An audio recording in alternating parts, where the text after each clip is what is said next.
Assalomu alaykum, hurmatli, aziz va muhtaram tumandoshlar. Bugun biz sizlar bilan yurtimizning taraqqiyoti, tumanimizda amalga oshirilayotgan islohotlar va erishilayotgan natijalar ustida ochiq va samimiy suhbat qurish niyatidamiz. Davlatimiz rahbari belgilab bergan ustuvor vazifalarni bajarish hamda xalqimiz farovonligini ta'minlash maqsadida keng ko'lamli ishlar amalga oshirilmoqda tumanimizda. Ruxsat bersalar shu bo'yicha hisobot bersam. Ishtixon tumanida hozirgi kunda 62 ta mahalla mavjud. Aholi soni 285 mingga yaqin. 48680 ta xonadon, 64589 ta oila istiqomat qilib kelmoqda. Ruxsat bersalaringiz tumanimizda iqtisodiy ko'rsatkichlar bo'yicha ma'lumot berib o'tsam, birinchisi asosiy Ishtixon tumanida sanoat mahsulotlari ishlab chiqarish. Biz o'zimizga reja qilganmiz 1 trillion 101 milliard so'mlik sanoat mahsulotlari ishlab chiqarishni maqsad qilganmiz, lekin bugun mana shu Ishtixon tumaniga davlatimiz rahbari tomonidan keng imkoniyat va sharoitlar yaratib berilish natijasida 1 trillion 238,3 milliard so'm hozir kutilyapti. Yil yakuni bilan 8 oylik ko'rsatkichlar bo'yicha sanoat mahsulotlari ham, chakana savdo, qurilish pudrat ishlari, jami xizmatlar bu hammasi shu belgilangan prognozga chiqdi, reja bajarildi. Shu bilan birga yana bir narsani aytishim kerak. Mana shu Ishtixon tumanida byudjet tushumi bo'yicha amalga oshirilayotgan ishlarimiz ham 25-yil 163,7 milliard so'm belgilangan bo'lsa, 8 oylik reja 96,1 milliard so'm amalga oshirilib, amalda 101,7 milliard so'mga bajarilib, 106% ga qo'shimcha 5,6 milliard so'mlik tushumlar amalga oshirildi. Bundan tashqari mana shu mahalliy byudjetdan fuqarolar tashabbusli jamg'armasiga ham 2025-yilda birinchi mavsumda 14 ta loyiha g'oliblari topildi. Bularga jami qariyb birinchi davrada 21 milliard so'm mablag' ajratilgan. Ushbu 14 ta loyihani hammasi mana shu Ishtixon tumanidagi mahallalardagi ichki yo'llar, qishloqlarimiz ichki yo'llari to'liq ta'mirlash bilan bog'liq loyihalar nima deydi, g'olib deb topildi. To'g'risi mana shu 14 ta loyiha, bu 14 ta mahalla degani, mana shu mahalla raislariga tuman hokimi sifatida men alohida shu mahalla raisi bosh bo'lib, shu xalq bilan birlashib, mana shu open byudjetda yutgan fuqarolarimizga ham o'zimni alohida minnatdorchiligimni bildiraman. Endi ikkinchi mavsumda ham 15 ta loyiha g'olibi topildi. Bunga jami 22,4 milliard so'mlik mablag' ajratildi. Ushbu 15 ta loyihalarning ham barchasi xuddi shunday boyagi 62 ta mahallamizdagi ichki yo'llar bo'ldi. Bularda ham yo'llarni ta'mirlash bilan bog'liq loyihalar bo'ldi. Loyihalar ishlari hozir amalga oshirish boshlandi. Bu bo'yicha ham ishlarimiz ketyapti. Yil yakuniga qadar tushumlari 172 milliard so'm bajarilib, 105% ga qo'shimcha 8,3 milliard so'm tushum tushishga erishiladi, nasib bo'lsa. Endi aholini bandligini ta'minlash bo'yicha ham hurmatli tumandoshlar sizlarga ma'lumot berib o'tmoqchiman.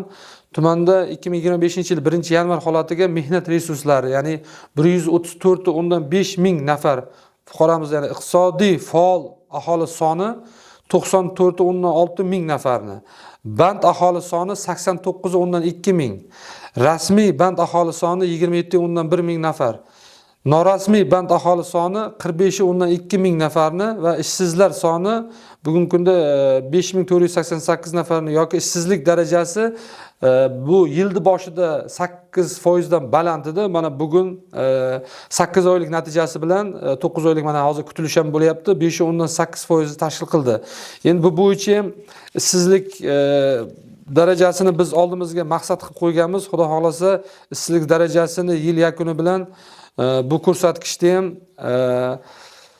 4,5% ga tushish rejalashtirilgan. Endi bu qanday tushiramiz? Buni asosiy oldimizga mana ko'ryapsizlar, Ishtixon tumanida ham xorijiy investitsiyalar hajmi yildan yilga oshib bormoqda. O'tgan yili yil davomida 30 million dollardan ortiq to'g'ridan to'g'ri xorijiy investitsiya kiritgan bo'lsak, mana bu yil 8 oyda qariyb mana 9 oylik kutilishi ham bo'lyapti. 50 million dollarga yaqin to'g'ridan to'g'ri xorijiy investitsiya kirib kelyapti Ishtixonga. Shuning uchun bu bo'yicha ham kambag'allikka qarshi kurashish bo'yicha ham aniq o'zimizga vazifa va loyihalarni amalga oshirish belgilab olganmiz. 1208 nafar doimiy ishga joylashtirildi fuqarolarimiz. 283 nafar fuqarolarga imtiyozli kreditlar ajratildi. 58 nafar yoshlarimiz, ya'ni fuqarolarimizga kasb, hunar va tadbirkorlik ko'nikmalariga o'qitildi. 1706 nafar tadbirkorlikka jalb qilish bo'yicha mana shu mahalladagi hokim yordamchilari bilan birgalikda, tegishli tuman tashkilotlari bilan birgalikda aniq rejalar ishlab chiqqanmiz. Hozirgi kunda tumanda 310 ta kambag'al oilalarga 62 ta, ya'ni tuman, korxona va tashkilot rahbarlari biriktirildi. Ya'ni men o'zimga ham mana tuman hokimi sifatida menga ham 5 ta oila biriktirilgan. Ular tomonidan 125 ta kambag'al oilalarga 143 ta xizmatlar ko'rsatildi. To'g'risi borganda gaplashyapmiz, sharoiti bor, imkoniyati borini mana Ishtixon tumanida ham bugungi kunda ko'p tadbirkorlarimiz tomonidan mana shu investitsiya kiritib, yangi ish o'rni yaratilyapti. Yangi ish o'rni yaratishga endi ularga ishchi, mehnat, nima deydi, ishlaydigan yaxshi kadrlar kerak. Shuning uchun ularni mana hozir yuqorida aytib o'tib ketdim, o'qitib, o'rgatib, mana shu investitsiya kiritgan, tadbirkorlik qilgan, ishlab chiqarishni tashkil qilgan tadbirkorlarimizga mana shu ishchilarni yetkazish bo'yicha nima deydi, o'zimiz mana shu tuman tashkilot rahbarlari bilan birgalikda odam biriktirib, ularga nima deydi, borib mahalla yurib, gaplashib, sharoitlarini, oyliklarini, imkoniyatlarini tushuntirib, ishga joylashtirish choralarini ko'ryapmiz. Joriy yil yakuniga qadar 1230 nafar oilalarni kambag'allikdan chiqarish bo'yicha chora-tadbir dasturi tasdiqlangan. Shu bo'yicha ishlaymiz. Bu ishlarni doimiy ravishda nazorat qilib, chora-tadbirni belgilab, amalga oshirib kelamiz. Endi Ishtixon tumanida eksport yo'nalishi bo'yicha sizlarga ma'lumot berib o'tmoqchiman. Eksport hajmi Ishtixon tumanida 25,1 million dollar yetkazish rejalashtirilgan. Endi bundan 12,5 million dollari sanoat mahsulotlari bo'lsa, qolgan 12,6 million dollar bu qishloq xo'jalik mahsulotlariga to'g'ri keladi. Endi yanvar-sentyabr oylarida 28 ta korxona tomonidan TIF kod bo'yicha Ishtixon tumanida yetishtiriladigan 19 turdagi 15 million dollarlik mahsulotlar eksport yo'naltirilib, belgilangan reja 106% ga bajarildi. Ya'ni o'tgan yilga nisbatan ham o'sish bo'lyapti. Endi eksport sohasida qulay shart-sharoit yaratib berilayotgan natijasida ikkita korxona tomonidan Dubayga xalqaro ko'rgazmalar ishtiroki ta'minlandi. Bu bo'yicha mana Xitoy Xalq Respublikasiga eksport hajmlari oshish maqsadida 3 ta korxona Davlat bojxona qo'mitasi, viloyat bo'limi, karantin xizmati bu bo'yicha ishlab, mana ular mahsulotlarini ro'yxatiga kiritildi.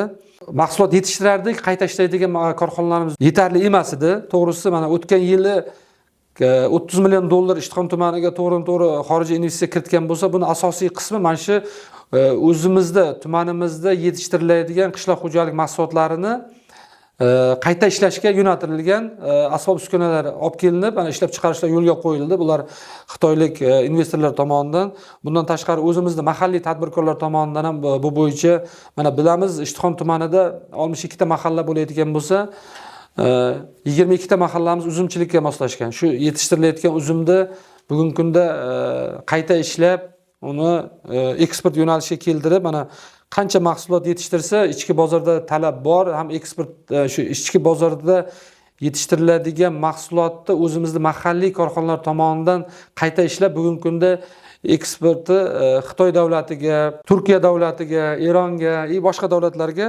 eksport yo'lga qo'yildi. Bu bo'yicha ham 12 million dollarlik mahsulotlar eksportga chiqarilib, shu aynan qishloq xo'jalik mahsulotlari belgilangan ko'rsatkich ortig'i bilan bajarildi.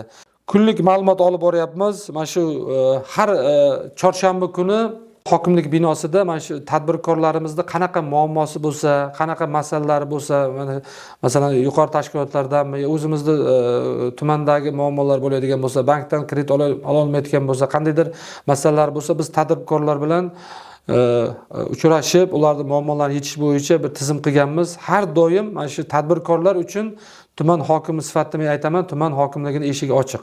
Biz ularga yordamchimiz. Tadbirkorni qo'llab-quvvatlasak, tadbirkor qachon boy bo'lsa, xalq boy bo'ladi. Tadbirkor qachon boy bo'lsa, davlat boy bo'ladi. Shuning uchun davlatimiz rahbari ham hamisha aytadilar, agar ikkita ishchi o'rni yaratgan tadbirkorni men boshimda ko'taraman deydi. Shuning uchun bugun Ishtixon tumanida tadbirkorlik qilaman degan imkoniyati bor, salohiyatli fuqarolarimiz bo'lsa, biz albatta ularni qo'llab-quvvatlab, ularga amaliy yordam berish choralarini ko'ramiz. Hurmatli tumandoshlar, bu natijalar bilan birga oldimizda yana ulkan vazifalar turibdi. Yil yakuniga qadar belgilangan rejalar to'liq amalga oshirish uchun barcha chora-tadbirlarni mehnatsevarlik va yuksak mas'uliyat talab etadi. Shuning uchun har birimiz o'z mehnatimiz, o'z tashabbusimiz bilan vatan ravnaqiga hissa qo'shishimiz lozim.